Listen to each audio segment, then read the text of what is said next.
Selamat pagi, menjelang siang Bu Triana dan teman-teman. Perkenalkan kami dari kelompok 8 ingin menjelaskan mengenai materi prototipe dan juga iterator. Sebelumnya, izinkan kami untuk memperkenalkan diri kami masing-masing. Saya Angelim. Saya Friendly Riananda. Baik, materi prototipe akan dijelaskan oleh Friendly. Baik, di sini ada prototipe. Prototipe ialah atau prototip adalah sebuah metode dalam pengembangan produk dengan cara membuat rancangan sampel atau model dengan tujuan pengujian, konsep atau proses kerja dari produk. Lalu definisi prototipe ini ialah prototipe adalah representasi awal atau bentuk percobaan dari sebuah produk yang bertujuan untuk mengeksplorasi, menguji, dan menyempurnakan konsep sebelum produk akhir dikembangkan. Prototipe dapat berupa model sketsa atau versi awal perangkat lunak tergantung pada kebutuhan dan jenis produk yang akan dikembangkan. Lalu klasifikasi creational pattern adalah salah satu pola desain dalam pemrograman yang termasuk dalam kategori creational design pattern. Nama lainnya ialah clone. Representasi dari sebuah objek yang sudah ada prototipe yang akan di-cloning. Lalu juga menunjukkan bagaimana sel asli prototipe membelah menjadi dua sel yang identik. Ini adalah analogi dari metode clone. Dalam prototipe pattern, di mana objek baru dibuat berdasarkan objek yang sudah ada tanpa memulai dari nol. Lalu kedua sel yang identik menggambarkan objek baru yang memiliki properti yang sama seperti objek asli. Ini mencerminkan hasil dari cloning pada prototipe. Seperti gambar di sini ialah teks dialog "Hey bro" dan "Hello bro" menggambarkan bahwa meskipun objek baru berasal dari prototipe, mereka adalah entitas yang terpisah dan dapat berinteraksi secara independen. Jadi proses pembelahan sel ini menyerupai bagaimana prototipe pattern bekerja, di mana objek baru dibuat dengan menyalin atau mengcloning objek yang sudah ada, atau juga mempertahankan struktur atau sifat yang sama. Seperti dalam gambar ini, prototipe pattern memberikan cara untuk membuat objek baru dengan efisien tanpa harus membangun semuanya dari awal. Lalu di sini ada tujuan prototipe. Yang pertama itu ialah menguji konsep dan ide sebelum pengembangan lebih lanjut. Prototipe memungkinkan pengembang untuk mengevaluasi kelayakan sebuah konsep dan mengidentifikasi apakah ide tersebut sesuai dengan kebutuhan pengguna dan tujuan bisnis. Lalu yang kedua ialah mendefinisikan dan memahami kebutuhan pengguna dengan lebih baik dengan melibatkan pengguna dalam proses pengembangan. Dalam proses ini, pengguna sering kali dilibatkan untuk memberikan wawasan tentang bagaimana produk tersebut dapat memenuhi kebutuhan mereka. Lalu yang ketiga, mendapatkan umpan balik dari pengguna atau pemangku kepentingan. Ini ialah prototipe memungkinkan pengguna untuk mencoba fungsi atau desain awal produk dan memberikan masukan yang relevan. Hal ini sangat penting untuk memastikan bahwa produk akhir akan sesuai dengan ekspektasi dan kebutuhan semua pihak yang berkepentingan. Lalu yang keempat ialah mengidentifikasi masalah dan area yang perlu diperbaiki. Dengan memanfaatkan prototipe, pengembang dapat menemukan kelemahan atau kesalahan yang mungkin tidak terlihat selama tahap desain konseptual. Oke, lanjut. Setelah tujuan tadi ialah proses pengembangan. Di proses pengembangan ini ialah yang pertama, definisi tujuan dan ruang lingkup. Ialah menentukan apa yang ingin dicapai dengan membuat prototipe, seperti menguji antar muka pengguna, mengevaluasi desain, atau juga memvalidasi ide ruang lingkup. Lalu yang kedua itu pengumpulan informasi dan data. Ini mengumpulkan informasi dan tentang kebutuhan pengguna, persyaratan sistem dan batasan teknis. Lalu yang ketiga ini desain konseptual. Membuat desain konseptual dari prototipe termasuk antar muka, pengguna, arsitektur, sistem, dan komponen-komponen lainnya. Lalu yang keempat ini pembuatan prototipe. Ini membuat prototipe yang dapat diuji dan dievaluasi menggunakan teknologi dan alat yang sesuai. Lalu menguji prototipe untuk memastikan bahwa ia berfungsi dengan baik dan memenuhi kebutuhan pengguna. Oke, lanjut. Dari itu manfaat prototipe. Jadi yang pertama ini manfaat prototipe ini mengurangi penggunaan banyak subclass. Dalam banyak kasus untuk membuat objek baru dalam pengembangan perangkat lunak berbasis objek, pengembangan seringkali membuat subclass dari kelas dasar. Ini bisa menambah kompleksitas. Lalu yang kedua, menyembunyikan kompleksitas pembuatan objek. Ini juga beberapa objek mungkin memiliki proses pembuatan yang rumit. Jadi misalnya membutuhkan inisialisasi beberapa parameter atau pengaturan konfigurasi yang kompleks. Lalu yang ketiga itu mengizinkan pembuatan penghapusan objek saat runtime. Dalam aplikasi yang kompleks, seringkali diperlukan pembuatan objek dinamis berdasarkan kebutuhan dapat berubah saat aplikasi berjalan. Lalu yang keempat ini pengurangan risiko dengan mengidentifikasi masalah dan kekurangan lebih awal dalam proses pengembangan. Sebelum membangun produk akhir, prototipe memberikan gambaran awal yang memungkinkan pengembang untuk menguji ide-ide mereka, memperoleh umpan balik dan memperbaiki kesalahan atau kelemahan sejak dini, mengurangi risiko kegagalan. Kelima ini penghematan biaya dan waktu. Jadi di penghematan biaya dan waktu ini membuat prototipe pengembangan dapat mengidentifikasi potensi masalah dan kekurangan lebih awal. Lalu yang keenam ini meningkatkan kualitas produk akhir. Ialah dengan adanya prototipe, pengembangan dapat menguji berbagai aspek perangkat lunak atau produk secara lebih terfokus dan mendalam, seperti antarmuka pengguna, alur kerja dan atau fungsionalitas. Lalu kapan menggunakan prototipe ini? Jadi yang Prototipe ini digunakan saat kelas diinisialisasi pada saat runtime. Itu ialah dalam beberapa situasi kelas atau objek harus diinisialisasi hanya pada saat runtime, yaitu ketika program dijalankan bukan pada saat kompilasi prototipe. Lalu yang kedua itu pembuatan objek rumit dan menggunakan banyak resource. Ketika sebuah objek atau sistem yang akan dikembangkan memiliki kompleksitas yang tinggi dan membutuhkan banyak sumber daya, pengguna prototipe menjadi sangat relevan. Prototipe memungkinkan pengembang untuk menguji komponen atau fungsi secara bertahap tanpa harus membangun keseluruhan sistem sejak awal. Dan yang ketiga ini, klien tidak perlu tahu pembuatan objek dan representasinya. Prototipe memungkinkan pemisahan antara pengguna atau klien dengan proses pembuatan objek yang rumit. Dalam hal ini, klien cukup berinteraksi dengan antarmuka objek atau hasil akhirnya. Di sini keuntungan prototipe yaitu ialah umpan balik awal, lalu pengurangan risiko, lalu peningkatan koordinasi, dan terakhir eksplorasi ide. Di sini ada juga keterbatasan prototipe, yaitu ialah waktu dan biaya, lalu waktu terlalu banyak pada desain, umpan balik yang tidak konsisten, dan terakhir itu keterbatasan dalam fungsionalitas. Lalu di sini struktur prototipe, yaitu yang pertama basic implementation. Interface prototype menyediakan metode clone yang digunakan untuk mengandalkan objek. Semua kelas yang menerapkan interface ini wajib menyediakan implementasi untuk metode tersebut. Lalu constraint prototype itu merupakan implementasi konkret dari interface prototype. Kelas ini menggambarkan objek yang dapat digandakan dengan metode clone yang mengembalikan salinan objek itu. Lalu client ini komponen yang meminta salinan dari objek dengan menggunakan metode clone. Di sini kalian tidak perlu mengetahui cara objek tersebut dibuat, hanya meminta salinan dari objek yang ada. Subkelas prototype ini ialah kelas merupakan turunan dari constraint prototype tadi, menambahkan beberapa atribut atau perilaku khusus, yaitu metode clone. Di sini mengimplementasikan salinan objek dengan mempertimbangkan atribut tambahan pada subkelas. Lalu yang prototype registry implementation ini, klien itu menggunakan prototype registry untuk mendapatkan salinan objek yang diinginkan berdasarkan ID atau warna. Lalu prototype registry ini menyimpan koleksi objek prototype yang dapat diakses dengan metode seperti add_lim dan get_delete dan get_by_color. Ini bertindak sebagai daftar yang mengelola berbagai objek yang bisa diproteksi, misalnya tombol dengan warna tertentu. Lalu prototype di sini antarmuka yang diimplementasikan oleh kelas lain seperti button. Objek ini mendukung metode clone untuk membuat salinan objek. Lalu button ini sebuah kelas yang mengimplementasikan metode clone, memungkinkan pembuatan salinan objek tombol dengan atribut yang sama. Lalu proses kerja dimulai dengan prototype interface akan menyediakan metode untuk mengcloning objek. Lalu constraint prototype itu mengimplementasikan metode untuk mengcloning dirinya sendiri. Lalu klien itu menggunakan objek yang sudah dicloning dari prototype tanpa mengetahui detail implementasi. Di sini ialah contoh prototype, yaitu kelas yang pertama itu kelas shape. Shape ini adalah kelas yang abstrak yang menjadi blueprint untuk berbagai bentuk geometris lainnya, yaitu atribut X dan Y ini menyimpan koordinat posisi bentuk. Lalu color itu menyimpan warna bentuk. Lalu konstruktor default, konstruktor kosong yang digunakan untuk membuat objek tanpa inisiasi atribut. Lalu konstruktor copy ialah shape target. Konstruktor ini memungkinkan pembuatan salinan atau clone dari objek shape dengan menyalin nilai atribut dari objek yang ditargetkan. Lalu metode abstrak ini ialah clone. Metode ini harus diimplementasikan oleh subclass untuk mendukung cloning objek. Lalu metode equals itu memeriksa apakah dua objek shape ini memiliki atribut yang sama, termasuk X, Y, dan color. Ini ialah kelas square. Kelas square ini adalah subkelas dari shape yang mempresentasikan bentuk persegi. Lalu atribut di sini adalah set length yang menyimpan panjang sisi persegi. Lalu konstruktor default membuat persegi baru tanpa inisialisasi atribut. Lalu konstruktor copy yaitu square atau square target ialah menyalin atribut dari objek persegi lainnya termasuk atribut dari kelas induk. Implementasi clone ialah mengembalikan salinan baru dari objek persegi dengan memanggil konstruktor copy. Lalu override equal memastikan bahwa dua objek persegi memiliki nilai atribut set length X, Y, dan color yang sama. Lalu di sini ada kelas rectangle ialah kelas circle. Lalu di sini kelas demo. Output yang dihasilkan adalah angka di awal setiap baris 0, 1, 2, dan lain-lain itu menunjukkan indeks dari objek dalam daftar. Lalu shapes are different objects dalam kurung Y ini menunjukkan bahwa objek asli dan hasil cloning adalah dua objek yang berbeda dari memori. Lalu yang and they are identical atau Y menunjukkan bahwa atribut dari kedua objek tersebut sama. Baik, sekarang saya akan menjelaskan mengenai iterator. Baik, iterator ini merupakan sebuah objek yang digunakan untuk melakukan perulangan pada koleksi seperti array list dan juga hash, di mana istilah iterator ini tuh digunakan karena iterasi ini merujuk pada sebuah proses pengulangan untuk mengakses elemen-elemen dalam koleksi secara satu per satu atau sekuensial. Sekarang kita masuk ke klasifikasi.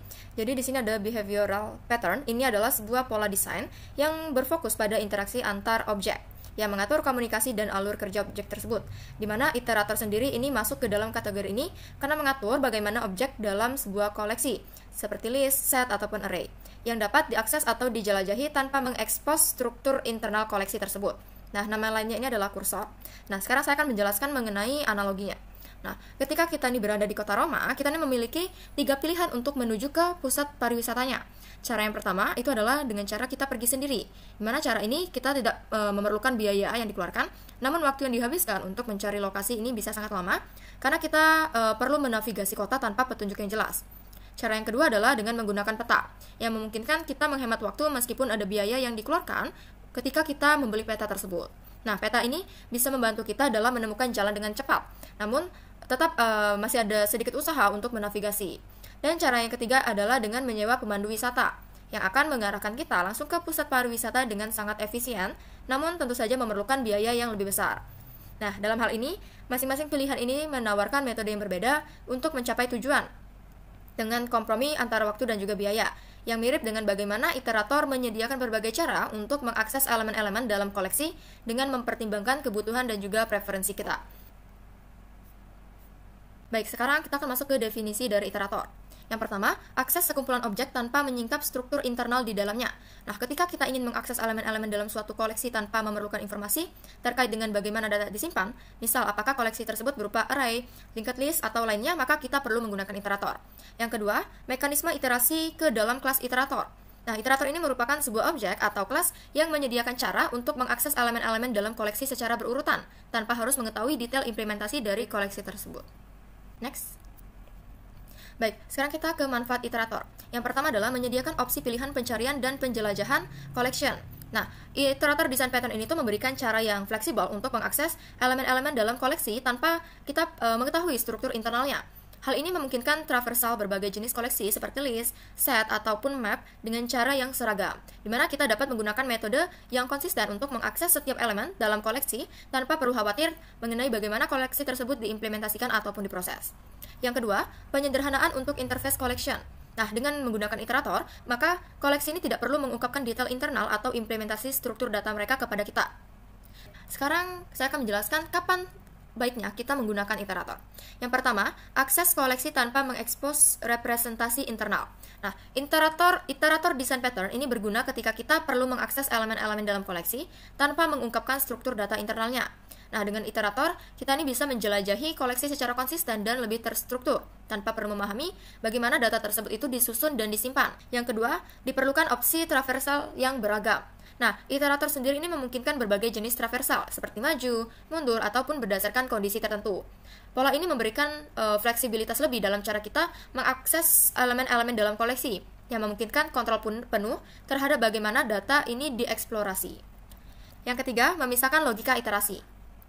Nah, dengan menggunakan iterator, logika iterasi ini dipisahkan dari struktur koleksi itu sendiri, yang artinya bahwa koleksi dapat mengubah struktur datanya tanpa mempengaruhi cara elemen-elemennya diakses. Kemudian lanjut yang keempat, ini ada dukungan untuk beberapa iterator. Iterator memungkinkan koleksi yang sama untuk didukung oleh beberapa iterator yang independen.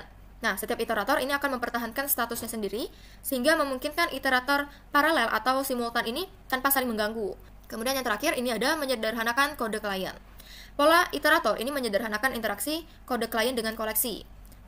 Klien ini hanya perlu berinteraksi dengan interface iterator dan tidak perlu tahu detail implementasi koleksi. Nah, ini ada struktur atau pola dari iterator design pattern. Yang pertama ada aggregate interface. Ini fungsinya adalah untuk abstraksi dari koleksi objek, yang biasanya memiliki metode create iterator atau buat iterator yang bertugas untuk mengembalikan iterator. Kemudian yang kedua ada concrete aggregate.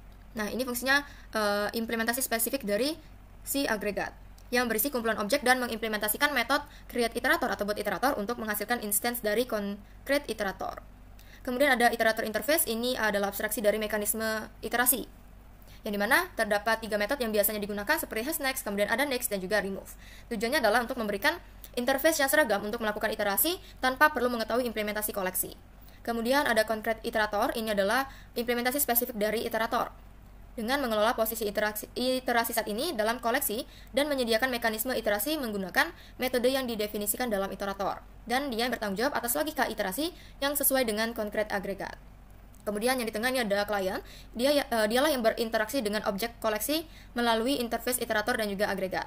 Mana klien ini tidak perlu mengetahui bagaimana koleksi ini tuh diimplementasikan, cukup bekerja dengan iterator untuk mengakses sebuah elemen. Nah, di sini ada proses kerja. Yang pertama adalah klien ini yang meminta iterator dari koleksi melalui agregat ataupun konkret agregat. Nah, kemudian yang kedua, koleksi ini melalui implementasi konkret agregat yang membuat instance dari konkret iterator. Yang ketiga, klien ini akan menggunakan metode iterator seperti hasNext, kemudian next untuk menavigasi elemen dalam koleksi. Yang keempat, abstraksi ini tuh memungkinkan iterasi ini bisa berjalan tanpa tergantung pada detail implementasi koleksi. Nah, di sini ada contoh code dari iterator design pattern. Oke, jadi di sini ada public interface iterator. Yang dimana interface ini yang mendefinisikan kontrak untuk iterator dengan dua metode utama. Yang pertama adalah metode hasNext dan juga metode next. Untuk metode hasNext sendiri ini yang berfungsi untuk mengecek apakah ada elemen berikutnya dalam koleksi. Kemudian untuk metode next ini untuk mengembalikan elemen berikutnya dalam koleksi, di mana peran ini yang menyediakan mekanisme iterasi yang dapat digunakan oleh berbagai implementasi. Kemudian ini ada public class mata kuliah implements interface iterator. Ini yang merupakan implementasi dari interface iterator yang bertugas untuk mengiterasi koleksi dari si mata kuliahnya. Metode reset yang bertugas dalam mengatur ulang posisi iterator ke awal. Kemudian ini ada public interface aggregate. Ini yang mendefinisikan kontrak untuk membuat objek iterator itu dengan metode buat iterator, yang fungsinya adalah untuk mengembalikan objek iterator. Kemudian ini ada public class mata kuliah mahasiswa implements interface aggregate. Ini merupakan implementasi dari interface agregat yang menyimpan daftar mata kuliah mahasiswa, di mana ini terdapat metode tambah mata kuliah, string mata kuliah, ini untuk menambahkan mata kuliah ke dalam daftar. Kemudian terdapat metode hapus mata kuliah, string mata kuliah, tujuannya adalah untuk menghapus mata kuliah tertentu dari daftar, dengan validasi apabila mata kuliah tidak ditemukan. Kemudian terdapat metode buat iterator, ini tujuannya adalah untuk membuat dan mengembalikan iterator mata kuliah untuk iterasi daftar mata kuliah, di mana ini merupakan sebuah wadah utama untuk menyimpan daftar mata kuliah mahasiswa dan menyediakan akses iteratif melalui metode iterator. Ini ada kelas demonya. Nah, ini adalah output dari codingan sebelumnya. Baik, sekarang saya akan menjelaskan mengenai keuntungan dalam menggunakan iterator pattern design. Yang pertama, dapat menggunakannya untuk kelas koleksi apa saja.